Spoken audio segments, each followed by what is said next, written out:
지난주에는 우리가 이스라엘 공동체 전체에서 아주 중요했던 죄 문제에 대해서 함께 은혜를 나누었는데, 오늘은 이스라엘 전체 공동체의 가장 중요한 기본 단위가 가정 아니겠습니까? 이 가정 문제에 대해서 오늘 함께 은혜를 나누기를 원합니다.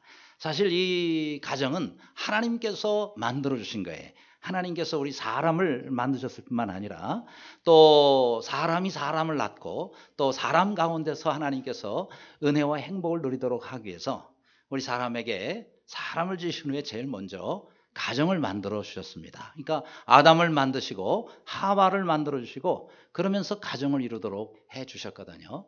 그런데 이 가정에 문제가 생긴다 그러면은 다른 게 잘 돼도 소용이 없단 말이죠. 왜냐하면 가장이 가장 기본적이고 중요한 것이기 때문에. 근데 이 가정 중에서도 특히 부부 문제, 이 부부 문제는 얼마나 중요한지 모릅니다. 물론 오늘 이렇게 청년이어서 아직 결혼을 안 하는 사람들도 있고, 그 다음에 혼자 되신 분들도 계시고 그렇습니다. 그런 분들은 에이, 오늘 설교는 공쳤네 이렇게 생각하지 마시고, 우리 자녀를 위해서 혹은 또 앞으로 여러분이 또 결혼할 대상자가 있다면 그것을 생각하면서 오늘 주님의 말씀을 나에게 주시는 말씀으로 받으시기를 바랍니다. 자, 그런데 이 결혼 문제, 특히 부부 문제를 우리가 하기 전에 결혼 문제를 좀 잠깐 얘기하면 좋겠네요.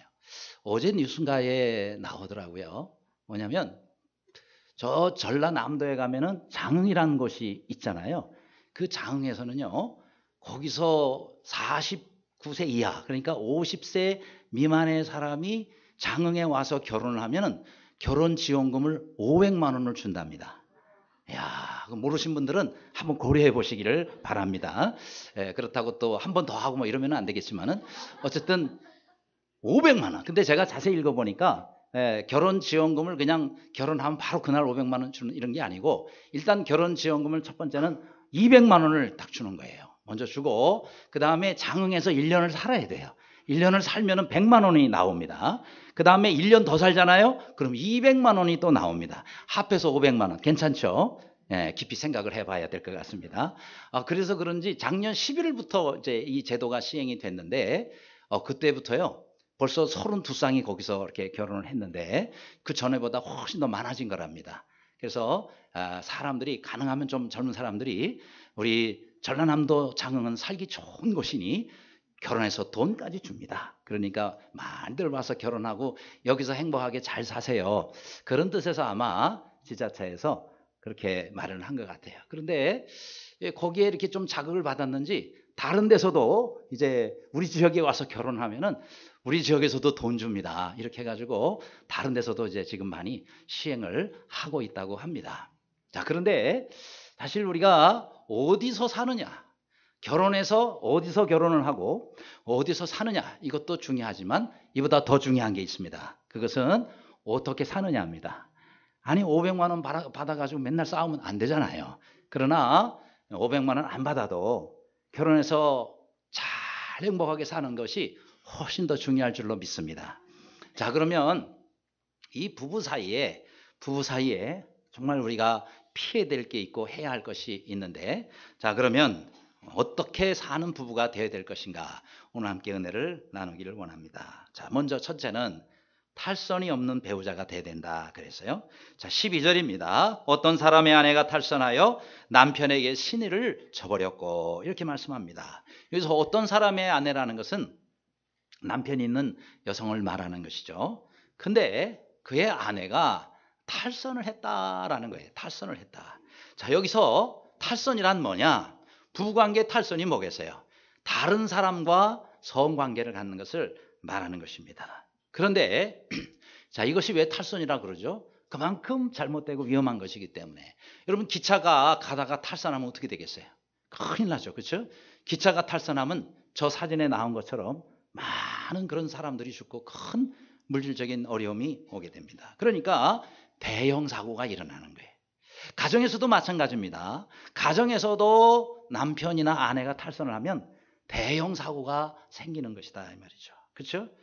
그래서 뭐 지난 주간에 뭐 아무튼 우리나라에도 이 매스컴에 지금 뭐 난리가 나죠. 탈선을 해가지고 뭐 이렇게 자살한 사람도 있고, 또 안희정 도지사 같은 경우는 지금 뭐 얼마나 지금 어려움을 또 당하고 있습니까?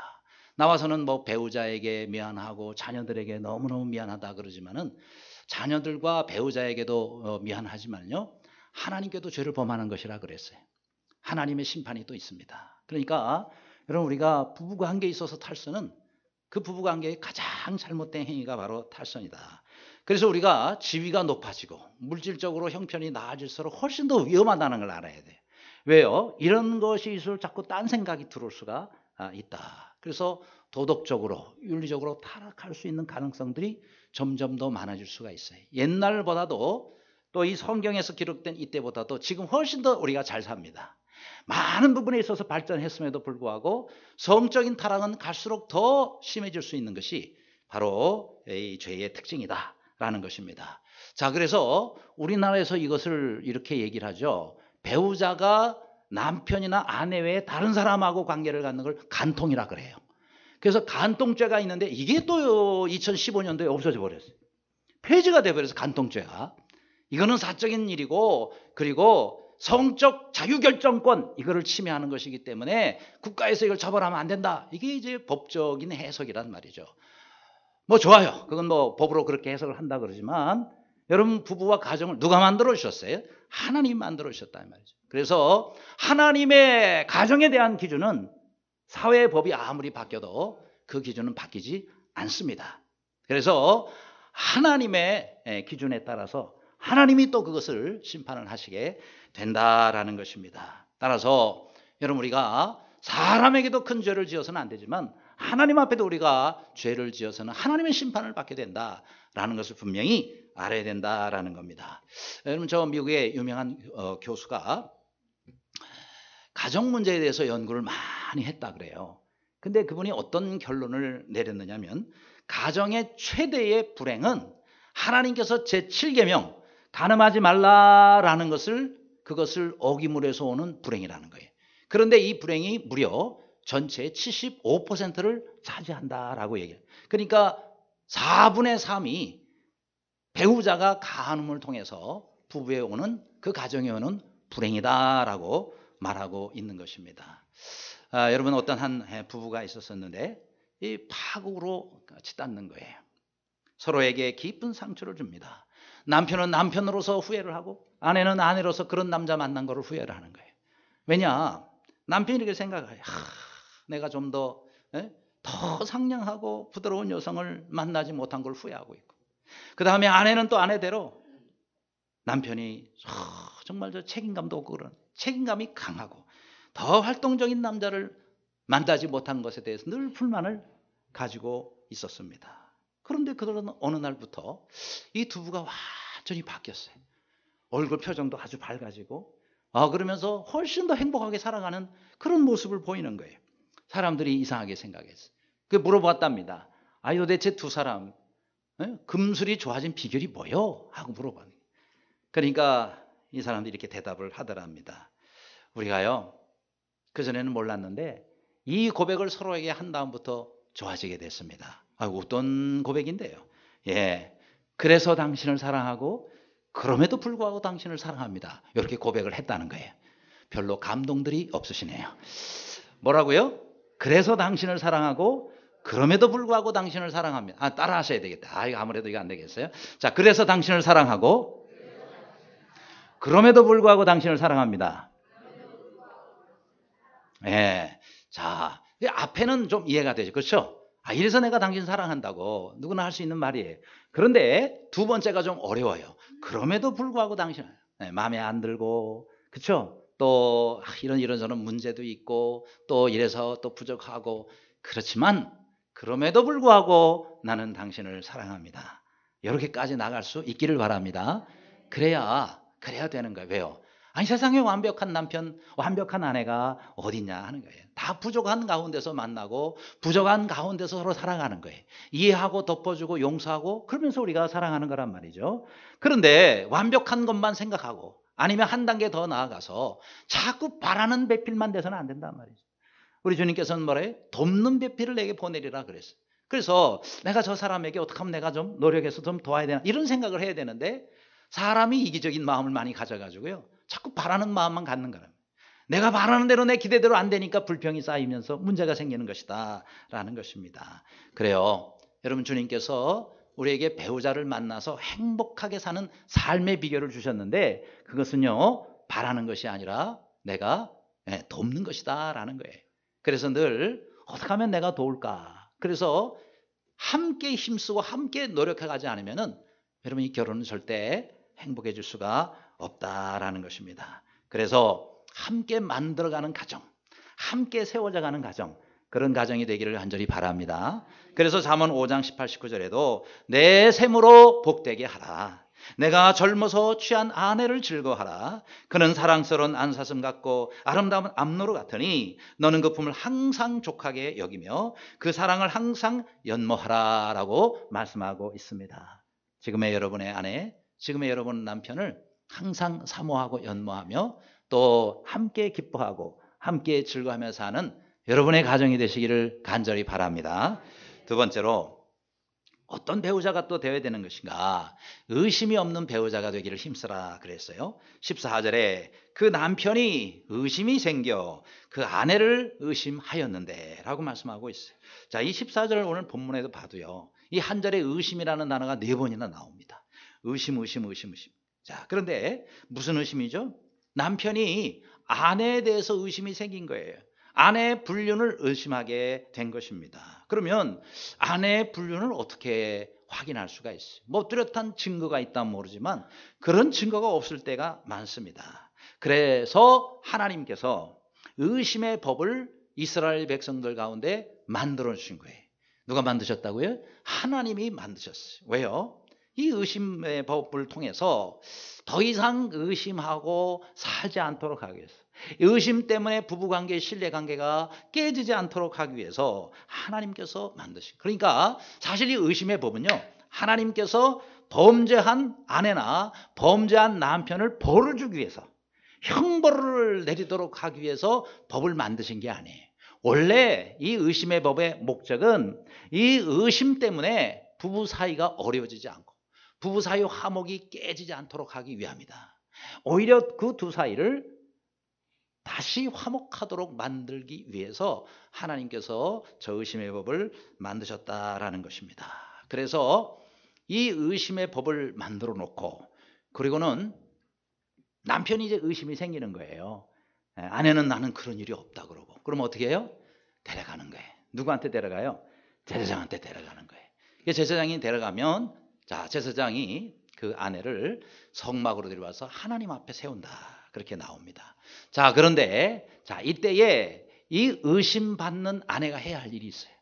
그것은 뭐냐면은 그 제사장이 건네주는 토기에 들은 그 저주의 물을 마셔야 돼요.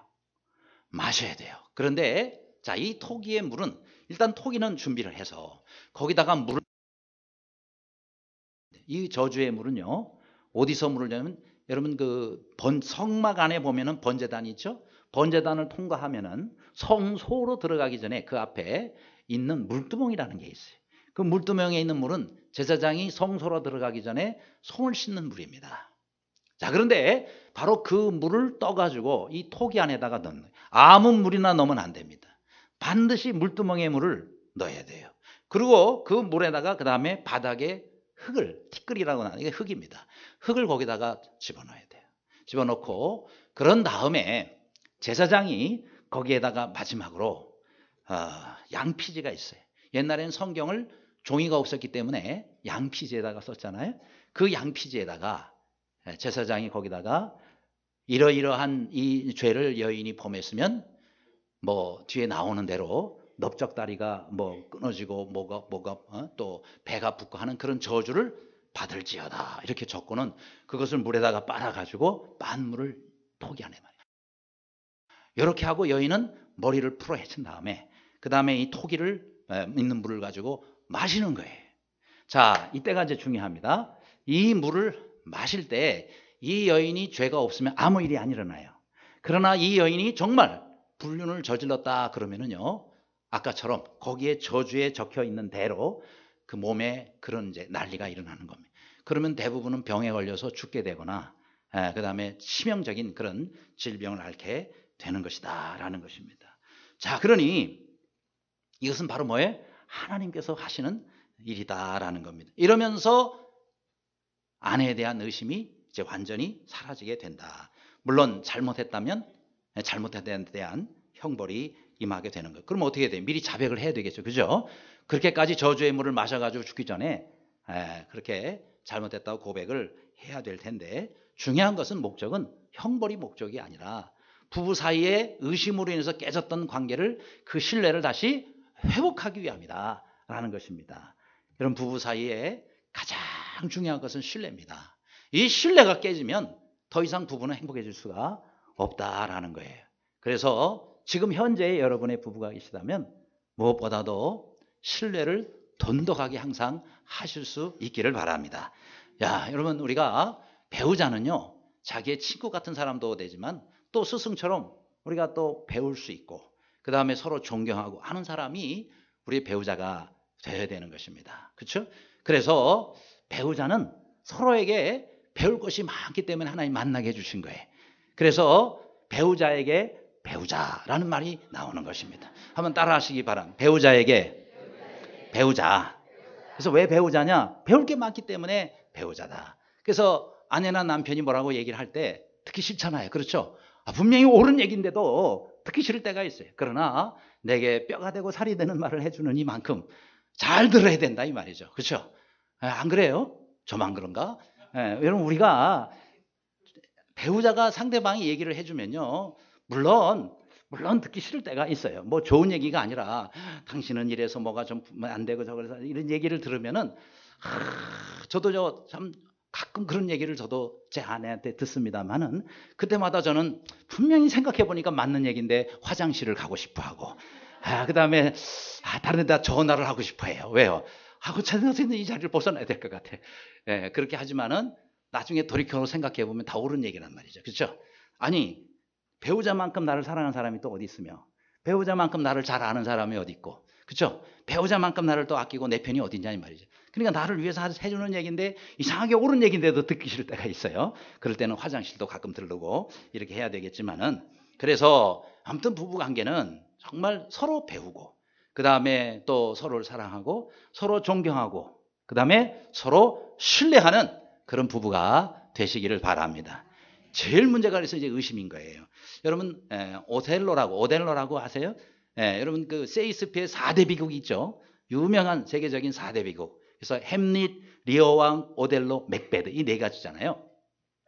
근데 이 오델로, 뭐 오셀로라고도 하지만 원래 THE 발음이니까 오셀로 이렇게 해야 되는데 우리 발음에는 게 없으니까 오셀로라고 하든지 뭐 델로라고 하든지 상관없어요.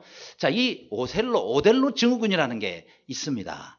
자, 이게 무슨 거냐면 이 세익스피어 4대 비극의 저 오델로를 보면은요, 자, 거기에 주인공이 오델로예요. 근데 이 사람이 저 북아프리카 출신의 흑인입니다. 그러면서 장군이에요. 높은 자리에까지 오르게 되죠. 자, 그런데 이 사람이 굉장히 사랑하는 아가씨가 있었어요. 그 사람이 아주 유명한 가문의 귀족의 딸입니다. 그 사람을 너무너무 사랑해가지고 어렵게 해서 그 여인과 결혼을 하게 됐어요. 그런데 결혼을 해서 나중에 여러 사람들에게 어떤 직위를 주는데 거기에 이아고라는 사람이 있어요. 이 이아고라는 사람은 자기가 이 정도 내가 저 장군에게 했으면 이런 자리를 내게 주겠지라고 생각했는데 자기가 원하는 자리를 못 간 거예요. 화가 났어요. 내가 반드시 이거 오셀로에게 복수를 해야 되겠다. 그래가지고 어떻게 복수를 할까? 저 오델로가 제일 사랑하는 그 아내를 내가 저 사람이 어떻게 하도록 해야 돼. 복수를 한 거예요. 그래서 이를 꾸며가지고 말이죠. 그 아내의 손수건을 훔쳐가지고 아내의 손수건을 자신의 그 정적의 침실에다가 던져놓습니다. 그러고는 문제가 있다. 가서 확인해. 그래서 손수건을 발견해. 자기 아내의 손수건이 왜 이 사람의 침실에서 나오냐. 그래가지고 의심을 하도록 해요.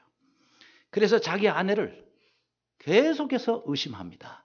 그래가지고 견디다 못해 나중에 자기가 정말 사랑하는 자기 아내를 자기 손으로 목 졸라 죽여버려요. 그런데 나중에 이 모든 사실이 이하고가 꿈인 것을 알게 됩니다. 그것을 알게 돼요.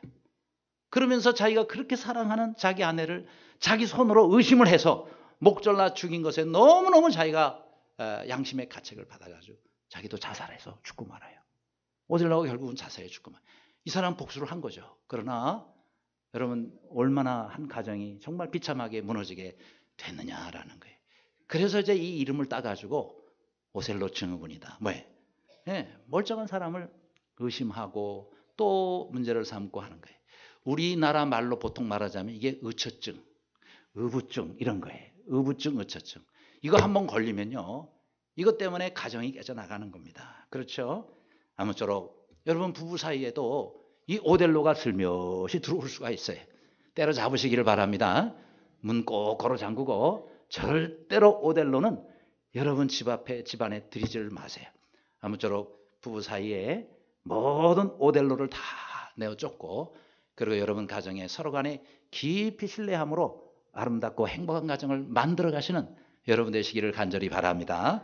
세 번째로 우리가 또 어떤 배우자가 되어야 됩니까? 성급하지 않는 배우자가 되어야 된다. 15절입니다. 그의 아내를 데리고 제사장에 가서 그를 위하여 보리가루 10분의 1 에바를 헌물로 드리되 그것에 기름도 붓지 말고 유황도 드지 말라.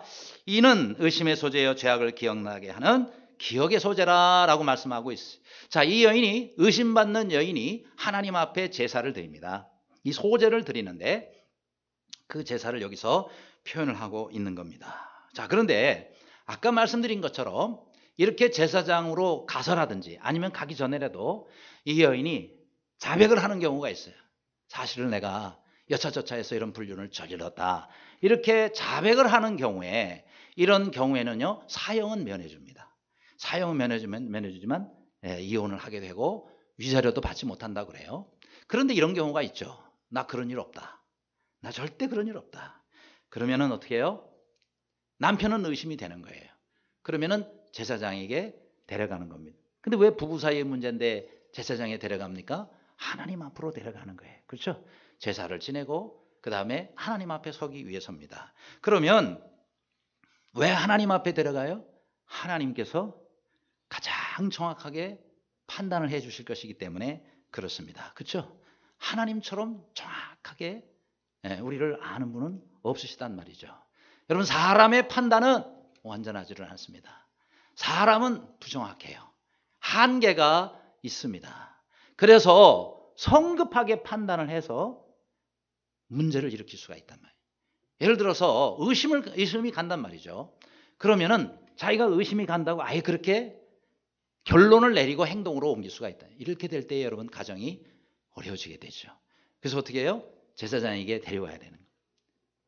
왜요? 이것은 내가 판단해서 결정할 것이 아니라 하나님께서 판단해 주십시오. 하나님께서 이 부분에 대한 시시비비를 가려주십시오. 그게 가장 바람직하고 좋다라는 것입니다. 우리 사람은 한계가 있어요. 그래서 어떤 상황 가운데서 잘못된 판단을 해서 오해나 억울한 일이 생길 수가 있다라는 것입니다. 그래서 이 부부 사이에 평상시에 이런 신뢰를 잘 쌓는 것이 참으로 중요한데 여러분 그 백만장자들을 연구한 사람이 있더라고요. 혼다 켄이라는 사람인데 이 사람이 쓴 책이 이런 책이 있어요. 부자가 되려면 부자에게 점심을 사라. 바로 저 사진에 나오는 책입니다. 근데 저 혼다 켄이라는 사람이 많은 사람들을 백만장자들을 연구했는데 공통점이 있대요.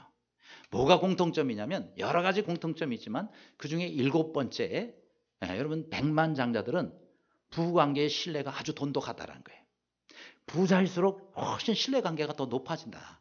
그래서 백만장자들은 이 부부관계가 신뢰의 기초가 되어 있기 때문에 지지를 얻고 인정을 받고 하는 일에 자신감을 가지고 한다는 거죠. 여러분 전 세계 사람들 가운데 가장 중요한 관계가 뭐예요? 인간관계 가운데 여러분 가장 중요한 관계가 뭐예요? 부부관계입니다. 부부관계보다 더 중요한 건 없어요. 근데 부부관계에 문제가 있다고 다른 거 볼 거 없는 거 아니겠어요?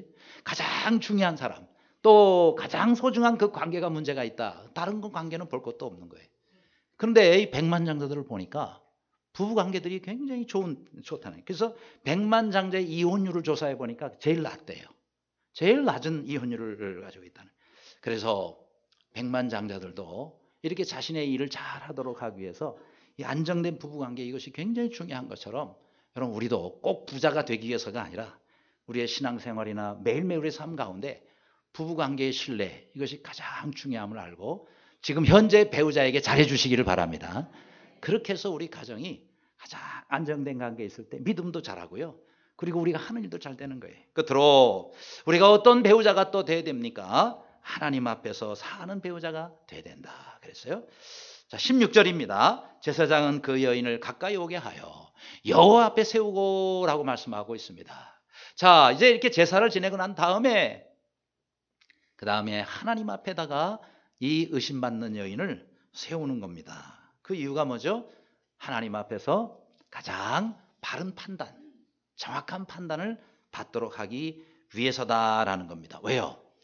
그 여인을 하나님이 가장 잘 아시는 거예요. 그 여인의 모든 것을 하나님이 다 보고 계시고 알고 계시기 때문에 그렇다라는 것입니다. 그렇죠? 우리는 태어나면서부터 지금까지 하나님의 눈앞에서 살아왔어요. 하나님의 눈을 떠날 수가 없습니다. 하나님은 다 알고 계신다. 우리의 은밀한 것까지 다 알고 계시다. 그렇죠? 누가 하나님의 그 불꽃 같은 눈을 피하여 숨을 수가 있겠느냐라는 것입니다. 시편 11편 4절에 이렇게 말씀합니다. 여호와의 보좌는 하늘에 있으며 그의 눈이 인생을 통촉하시고 그의 안목이 그들을 감찰하시도다라고 성경에 말씀하고 있습니다. 여기서 통촉한다라는 것은 하나님께서 집중하여 자세히 관찰한다는 거예요.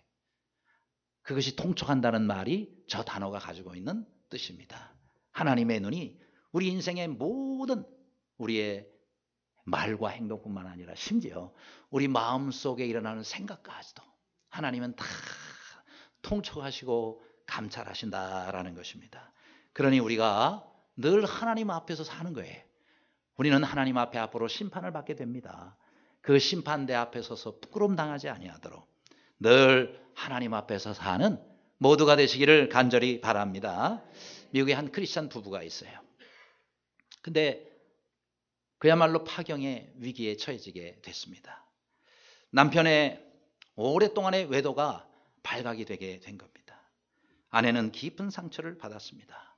상담을 했는데 상담자가 마지막 결단을 내리기 전에 두 사람이 모든 거 다 내려놓고 여행을 좀 다녀오세요. 그래서 그 상담자의 상담 그 권면을 받아들여서 두 사람이 모든 걸 내려놓고 여행을 떠나게 됐습니다. 아내는 생각합니다. 내가 이 사람과 이혼할 것인가 아니면 용서를 하고 같이 살 것인가 이렇게 생각을 합니다. 결정을 내려야 돼요. 남편을 떠날 수도 있고 아니면 복수를 할 수도 있겠죠.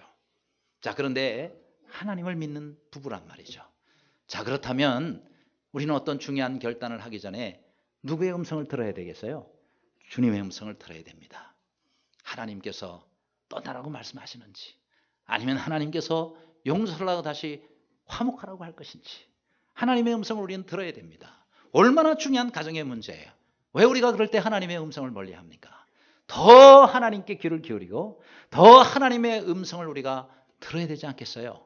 그래서 여행을 가서 뭐 두 사람이 밥도 먹고 하지만 더 중요한 것은 하나님의 음성을 듣는 거예요. 그래서 기도하면서 하나님 제가 어떻게 하면 좋겠습니까? 계속 기도를 합니다. 드디어 열흘째 되던 날 남편이 아침에 일어나서 보니까 자기 머리맡에 카드가 한 장이 놓여 있는 거예요. 아내가 써놓은 것 같아요. 자, 그런데 카드를 딱 열어보니까 거기에 인쇄되어 있는 거, 기존 그 카드에 원래 인쇄되어 있는 이런 글이 눈에 띄더랍니다. 당신 없이 무엇을 하기보다는 당신과 함께 아무것도 하지 않으리. 이렇게 적어놨어요. 저 무슨 내용입니까? 그렇죠? 당신과 함께하는 삶이 내 삶 가운데 진정 의미 있는 것이기 때문에 당신 없이 내가 무엇을 하기보다 앞으로 내가 당신과 함께 모든 일을 하겠습니다. 이런 뜻 아니겠습니까? 그러면서 그 밑에 친필로 아내가 글을 써 놓았대요. 뭐라고 적어놨냐면 당신을 용서합니다. 그리고 사랑합니다. 앞으로 함께 걸어갑시다. 이렇게 써 놓았답니다. 이제 용서하고 받아들이고 한 거죠. 그죠? 그렇게 해서 이 부부가 다시 회복이 되었다는 겁니다. 저는 저 인쇄되어 있는 글을 읽으면서 우리의 신앙생활에 대해서도 한번 생각해 보는 시간이 됐어요. 어떤 시간이냐? 하나님은 우리를 어떻게 생각하느냐면 하나님의 사랑하는 아들로 생각하더라는. 구약 성경에도 그렇고 신약의 성경에도 그렇고 성경의 모든 것이 하나님께서 이스라엘 백성들을 향하여 말씀하실 때 하나님의 정말 사랑하는 아내에 대해서 말한 것처럼 얘기를 하세요. 그래서 신약의 야고보서에도 가늠하는 여자들이여 라고 막 책망을 하죠. 가늠하는 여자들이여 세상과 벗된 것이 하나님과 원수됨을 알지 못하느냐라고 책망을 해요. 이게 뭐예요? 예, 하나님은 정말 우리만 사랑하시는데 우리는 자꾸 세상으로 가고 하나님과 멀어져 가고 그렇게 영적 간음을 저지르며 우리가 산다라고 하나님께서 지적하신단 말이에요. 그래서 우리가 하나님을 향한 우리의 신앙을 갖는다면 이렇게 고백을 하면 좋겠어요. 하나님 없이 무엇을 하기보다 하나님과 함께 아무것도 하지 않는 것이 더 나으리. 이렇게 고백할 수 있으면 좋겠습니다. 이게 어려운 말입니까? 물론 생각을 좀 해야 되겠지만은 그러나 이 말이 맞잖아요. 하나님 없이 어떤 일을 하는 것은요 헛된 일이란 말이죠. 그렇죠? 하나님 없이 무엇을 하는 일은 의미가 없는 일이에요. 그런데 하나님과 더불어 함께 할 때 아무것도 하지 않는다 그래도 가만히 있는 게 아니에요. 어떤 분들은 그럼 아무것도 안 하고 뭐하고 사냐? 그게 아니라 하나님과 함께 하면요 내가 아무것도 안 한다 할지라도 하나님이 하신단 말이죠. 하나님께서 일을 만들어 주시고 하나님께서 역사하신단 말이죠. 그러니 하나님과 함께 하면요 단 한 걸음을 가더라도 의미가 있고 단 한 걸음을 가더라도 그것이 역사가 일어나는 것이다. 그래서 하나님이 없이 내가 열심을 내서 뭘 하기보다 하나님과 더불어 천천히 가더라도 늘 하나님과 함께하며 하나님과 더불어 사는 모두가 되시기를 간절히 바랍니다. 이 고백이 우리 고백이 되는 거예요. 그렇죠? 걷기만 하겠습니까? 우리가 또 뛸 때도 있잖아요. 그러면 뛸 때도 하나님과 함께 뛰어가는 거예요. 쉴 때도 하나님과 함께 쉬고 그렇죠? 또 잘 때도 우리가 하나님과 함께 자고 하루 24시간 하나님과 함께 있는 거예요. 그래서 여러분이 주무실 때 졸려 하고 이렇게 들어가지 말고 졸려 하나님 저 잘게요 내일 아침 봬요. 이렇게 여러분이 작별 인사라도 그렇게 뭐 서양 사람들은 굿나잇 뭐 한다 그러는데 여러분 예수님에게 그렇게 인사하시고 그리고 내일 봬요. 이 자는 이 시간에도 하나님 나와 함께 해주세요 하고 기도하고 주무시기를 바랍니다. 그게 우리 하나님과 함께 동행하는 삶이다라는 것입니다. 여러분 지난번 우리 평창 동계올림픽 끝났죠. 지금은 이제 패럴림픽이 진행이 되지만 우리나라의 이승훈 선수가 이 매스 스타트라는 그런 이번에 처음 이제 동계올림픽에 그렇게 또 오게 됐는데 여기서 초대 금메달리스트가 되지 않습니까? 정말 참 기가 막히게 스릴이더라고요. 왜요? 천천히 가다가 마지막 그 뭐 한두 바퀴인가 남겨놓고는 전력 질주를 하는데 그걸 가만히 보면서 저 매스 스타트라는 종목은 두 가지를 다 잘해야 되겠다. 하나는 뭐예요? 단거리도 잘해야 되고요. 또 하나는 장거리도 잘해야 돼요. 이승훈 선수가 장거리를 잘하잖아요. 그래서 계속 도는데 천천히 도는데 마지막 부분에는요 정말 이렇게 스포트라고 그러죠. 막 해가지고 어쨌든 제쳐서 1등으로 들어와야 되는 건데 은근히 재밌더라고요. 아무튼 자세히 봤습니다. 그런데 저 이승훈 선수가요 아주 하나님께 기도를 많이 하는 선수래요. 4대째 기독교 집안이랍니다. 그런데 이승훈 선수가 저 서울 종로구에서 이제 어릴 때부터 살았는데 늘 그 동료 성도들의 기도하는 스케이트 선수 이렇게 별명이 붙어 있다 그래요. 근데 이 선수가 원래는 쇼트트랙 선수였대요. 쇼트트랙 아시죠? 좁은 데를 계속 뺑뺑 도는 거. 이 쇼트트랙 선수였는데 2008년, 2009년에 국가대표 선발전에서 탈락을 한 거예요. 그래서 뭐 올림픽 선수로 나가지도 못하는 상황이 된 거예요. 너무 절망을 해가지고 그래서 아예 그냥 연습도 그냥 안 하고 운동을 안 해버리는 거예요. 그 다음 나가던 교회도 안 나가버려요. 그러니까 그 어머니가 얘야 어릴 때부터 하나님을 잘 섬긴대. 아니 국가대표 선발전에 떨어졌다고 네 인생 끝난 것처럼 그렇게 낙심을 하고 교회까지 안 나가서 되겠느냐.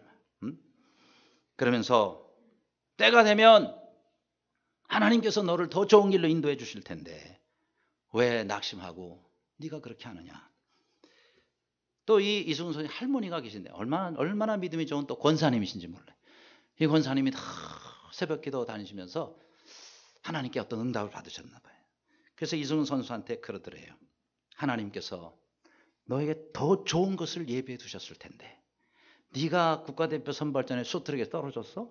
그러면은 하나님이 너를 더 다른 길로 인도해 주시기 위한 하나의 과정일 수가 있는데 네가 어찌 낙심하고 믿음까지 포기하게 하는 모습으로 보이느냐. 그러면서 네가 빙판을 달릴 때는 너 혼자 달리는 것이 아니라 하나님께서 항상 너와 함께 달리신다는 것을 잊지 말아라. 아멘. 사실 그렇잖아요. 그렇죠. 우리 믿는 사람은요, 어디든지 하나님 함께 하십니다. 우리가 쉬어도 하나님이 내 옆에서, 우리가 걸어도 뛰어도 빙판을 달려도 물속에서 수영을 해도 하나님은 항상 나와 함께 하신다는 사실을 우리가 못 봐서 그렇지, 인식을 하지 못해서 그렇지, 하나님께서 늘 우리와 함께 하신다고 약속을 하셨단 말이죠. 그래서 할머니의 그 얘기를 듣고 이승훈 선수가 회개했어요. 그리고 다시 일어났습니다. 그렇다. 내가 쇼트랙에 떨어졌다 할지라도 하나님께서 나를 다른 길로 더 좋은 것을 주시기 위해서 내가 국가대표 선발전에 탈락하게 하신 것을 잊지 않아요. 그래가지고 스피드 스케이팅 선수로 전환을 해요. 그래가지고 2009년도에 아까 떨어졌다 그랬잖아요. 선발전에. 그 해에 스피드 스케이팅 선수로 전환을 해가지고 그 해 말에 우리나라 스피드 스케이팅 대표 선수가 됩니다. 선발전에 합격을 해요. 그래가지고 쇼트랙 선수가요, 장거리 스피드 스케이트 선수로 그렇게 해가지고 불과 7개월 만에 2010년도 그 다음에죠, 밴쿠버 올림픽에 출전을 합니다. 거기서 이승훈 선수가 5000m에서 은메달, 1000m에서 금메달. 7개월 만에. 별로 놀라지도 않으시네요. 전 세계가 다 놀랬거든요. 어떻게 스피드 스케이팅 7개월 한 사람이 어떻게 세계대회에서 금메달, 은메달을 따냐. 세계가 놀라는데 우리는 안 놀래요. 왜냐? 우리는 너무 수준이 높아가지고 뭐 금메달 한두 개 가지고 뭐 저 난리야. 목사님은 아마 그 정도, 죄송합니다. 제가 몰라봐가지고. 그러나 세계 사람들은 다 놀랐어요. 그죠? 뿐만 아니라 소치 올림픽에서 또 은메달 또 땄죠. 이번에 평창 올림픽에서는 매스 스타트에서 금메달 따죠. 또 팀초에서도 은메달 또 이런 아주 놀라운 성적을 거두게 됩니다. 그래서 아시아 선수로는요, 이 올림픽에서 5개의 메달을 딴 선수는 전 아시아에서 이승훈 선수밖에 없는 거예요. 그러니 참 감사한 일이죠. 그렇죠? 그런 선수가 우리나라 선수인 것도 감사하고, 그런 선수가 또 기도하면서 하나님 앞에 믿음으로 달리니 그것도 감사한 일인 것입니다. 그래요. 하나님은 우리와 스케이트를 타도 우리와 함께 하신다. 작년 말에 우리 교회 김진규 감독 오셨잖아요. 그림을 그리잖아요. 여기서도 막 그림을 이제 그렸는데 바로 저 그림. 어디서 많이 본 그림이죠. 그죠? 예, 지금 밥 먹을 때 식당 가서 보면은 식당 한 켠에 쫙 김진규 감독이 그린 그림 붙어 있잖아요. 저 그림은 조금 컬러를 좀 넣은 것 같네요. 바로 저 그림입니다. 저게 뭐예요? 그때 김진규 감독이 간증했잖아요. 본인이 이런 그 공황장애가 와가지고 그것 때문에 완전 페인이 돼서 이제 죽기 직전에 마지막으로 일산에 있는 기도원을 가려고 고속도로를 달리다가 고속도로 위에서 쫙 떠오르는 저 주님의 모습을 본 거 아닙니까? 저거를 그냥 뭐 잠시 있다가 사람이 계속해서 보이는 거예요. 그러면서 자기를 눌러둔 이 모든 것들이 다 떠나가 버렸다. 그래서 완전히 회복이 돼가지고 지금은 전 세계에 얼마나 귀하게 또 쓰임받고 있습니까? 중요한 것은 고속도로 위를 달릴 때 주님이 나타나셨다는 거예요. 뭐예요? 앞으로 네가 어디로 달릴지라도, 네가 어떤 모습으로 어디로 갈지라도 내가 너와 함께 하리라. 주님의 약속이 저 그림 가운데 또 저 주님의 환상 가운데 있는 것이 아니겠습니까? 어찌 우리 하나님은 이승훈 선수의 하나님이시며, 이승훈 선수만의 하나님이시며 김진규 감독만의 하나님이시겠느냐? 우리 하나님은 우리를 너무너무 사랑하시는 분입니다. 우리 주님은 여러분이 어떤 모습으로 있어도, 어디에 있어도, 어떤 형편에 있어도 우리와 함께 하시는 분이십니다. 그 하나님과 함께 걷고 그 하나님과 함께 달리는 우리 모두가 되시기를 주님의 이름으로 축원합니다. 기도하겠습니다.